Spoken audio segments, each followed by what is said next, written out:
Shahrimizning eng qimmat mahallalaridan biridagi Afrosiyob to'yxonasini bilasizmi? Shu to'yxonani orqasida joylashgan, yiliga 23 million foyda kelib turadigan xonadonni ko'rsatmoqchiman. Like bosganlarning hammasi kamida shunaqa xonadon sohibi bo'lishini tilaymiz. 15 sotixdan iborat 7 xonaga ega bo'lgan bu uyni ko'rgan vaqtingizga achinmaysiz. Hashamat jihatdan to'yxonadan kam joyi yo'q. O'ng tomonga kirganingizda bitta koridor, ikkita mehmonxonaga olib kirar ekan. Chiroyli, shinamligini qarang. Ancha yoru birodarlaringizni sig'dirib yuborar ekan-ey. Ko'chasida, hovli sathida va orqa tomonida yashil maydoni bor ekan. Mevali daraxtlarni, parvarishi zo'r qilingan gullarni siz ham ko'rdingizmi? Oilaviy xonasi ham qarang, biram keng ekan-ey. Oila bilan dasturxon boshida guringlashib o'tirishga hech narsa yetmaydi-da. Bolalar yotoqxonasi ham anchagina bor ekan. 2 qismdan iborat ekanmi?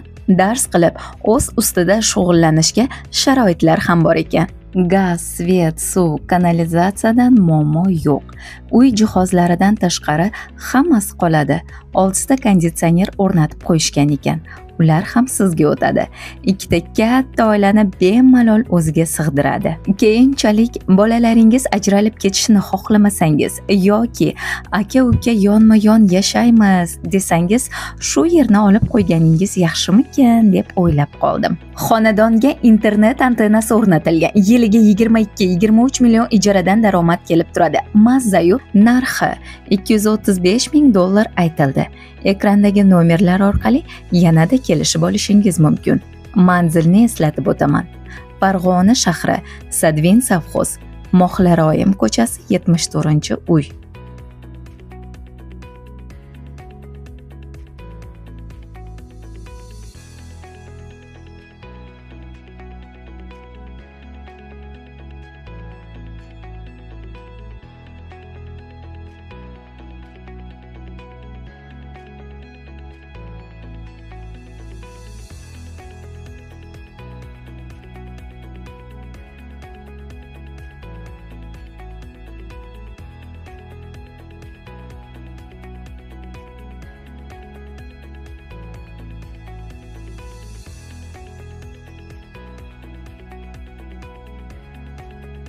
Shaharda yashab, chorva bilan shug'ullanishni imkoni borligiga ishonasizmi? Orqa tomonida 10 ta qoramolni sig'dirib yuboradigan molxona qurib qo'yilgan ekan. Bundan tashqari 100 ta tovuqni o'ziga sig'diradigan tovuqxonasi ham bor ekan. Tuxum, go'sht, sut, qatiq hammasi o'zingizdan chiqib turibdi-yu.